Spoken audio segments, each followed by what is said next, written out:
Hi guys! Another day, another video na naman na tungkol sa mga banta, mga ating pag-uusapan.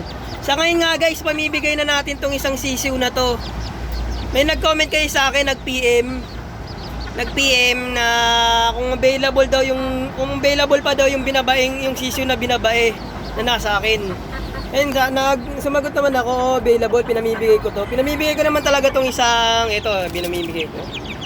Kunin ko lang. Ganda ng katawan, no? Masil-masil na, oh. Lakas na nga eh. Pinamibigay ko talaga tong isa na to. Ang tawag sa ganitong kulay na henny na bantam ay isang black silver gray. Green legs to. Madali lang itong lumaki, bali ano na to. 2 months mahigit. Laki na, oh. Unting ano lang, titila ako na to. So yun nga guys, pamimigay na natin to. Bumili na nga pala ako ng kahon niya to. 5 piso lang naman to, murang-mura. Sa iba nga, binibigay lang to sa akin eh. Pero medyo bago-bago kasi kaya nahiya naman ako nahingin kasi binibenta rin nila to. 5 piso lang to. So mamaya nga makikita kami dun sa Valenzuela People's Park. Malapit lang naman dito sa amin yun. Tiga Caloocan kasi ako. Tapos sa tiga Valenzuela, kayang-kaya ko nang puntahan yun. Magbabike lang ako, malapit lang naman eh. Yan, ganyang kalakas ang ating ang mga subscriber natin. Hindi namibigay tayo ng mga bantam. Bibigay ko lang mamaya. Mamaya update ko lang kayo pag nabigay ko na yung sisiw na yan, nakita na kami doon. Update ko lang kayo. Kakahon ko lang siya ngayon. Kinahon ko na siya. Pasarado lang natin.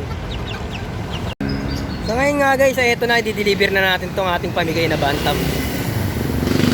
Nalagay lang natin siya, nakasabit lang siya dito sa may bike. Going to Valenzuela na tayo. Update ko ulit kayo mamaya. Sa ngayon eh, nakuha na ng isa sa nating subscriber yung ating hen na bantam na sisiw madilim. Yan po siya, si Raven po. Ito po.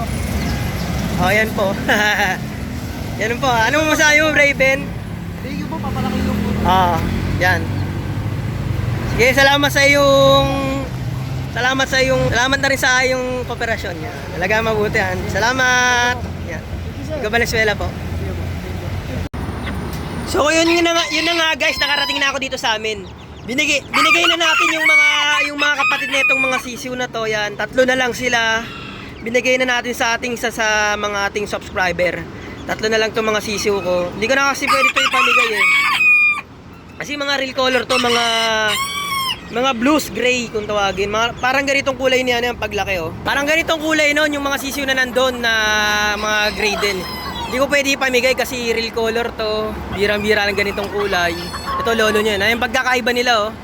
Kita mo isang chocolate brown at saka isang gray yan. Ang laki ng pagkakaiba, di ba? Maglolo yan pero malaking pagkakaiba nila kahit magkamag-anak sila. So guys, may mamimigay pa naman tayo ng mga sisiw. Ng mga ganong kalaki, madali lang naman mag-breed ng sisiw eh. Tapos, pag ganong kalaki, bibigay ko na. Kasi pag mga ganitong kalaki na, hindi ko na ito mamimigay kasi ginagamit ko ito sparring. So, yun nga, kung mag-comment lang kayo sa YouTube channel ko, paunlakan ko kayo, magre-reply din ako sa inyo. Tatanungin ko muna kung tiga saan kayo. Kung kaya ko yung pupuntahan ko po kayo. O kung talagang interesado po kayo pwede nyo naman po ipalala mo, makikipag-operate naman po ako. Yan. Yun nga guys, kung malapit kayo, kaya ko kayo puntahan. Kung katulad yung isang subscriber natin, na PM siya sa akin na tiga Valenzuela daw siya. Sabi ko sa kanya, kita na lang kami dun sa People's Park yun. Pumunta naman ako. Kaya nabigay ko sa kanya yung bantam. Yun lang guys, kung interesado po kayo sa mga ganitong video, mag-subscribe lang po kayo, like and share para marami pa po tayo mapag-usapan na tungkol sa mga bantam. Yan lang po, maraming salamat po sa panonood. Bye po muna!